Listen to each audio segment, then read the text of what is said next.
Gas సిలిండర్లు అందుబాటులో లేకపోవడంతో హైదరాబాద్లోని ఎస్ఆర్ నగర్ ప్రాంతంలో దుర్గా హాస్టల్ సిబ్బంది కట్టెల పొయ్యిపై వంటలు చేస్తున్నారు. గ్యాస్ సరఫరా లేకపోవడంతో హాస్టల్ యాజమాన్యం తాత్కాలికంగా పాతకాలం తరహాలో కట్టెల పొయ్యిని ఉపయోగిస్తూ వంటలు చేస్తున్నారు. హాస్టల్ విద్యార్థులకు భోజనం అందించడంలో ప్రాబ్లమ్స్ లేకుండా ఉండేందుకు సిబ్బంది కట్టెల పొయ్యిలను ఉపయోగిస్తున్నారు. పాతకాలంలో ఎలా అయితే కట్టెల పొయ్యిపై వంట చేసేవారో అదే పద్ధతిలో ప్రస్తుతం వంట జరుగుతోందంటున్నారు హాస్టల్ నిర్వాహకులు.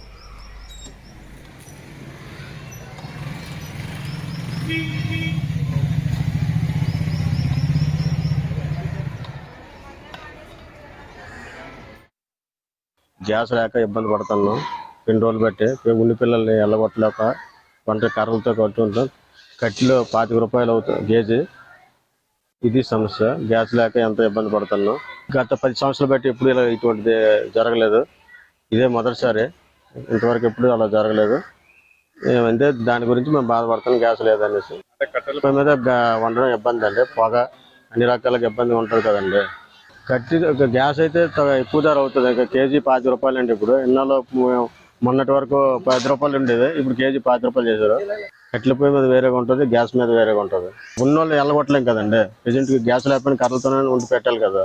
వాళ్ళు ఇంటర్మీడియట్ పరీక్షలు అవుతున్నాయి, అది కాక ఎక్కడికక్కడ పంపించలేం కదా. స్టూడెంట్ని ఇబ్బంది అయిపోతుంది కదా వాళ్ళకున్నాం. అది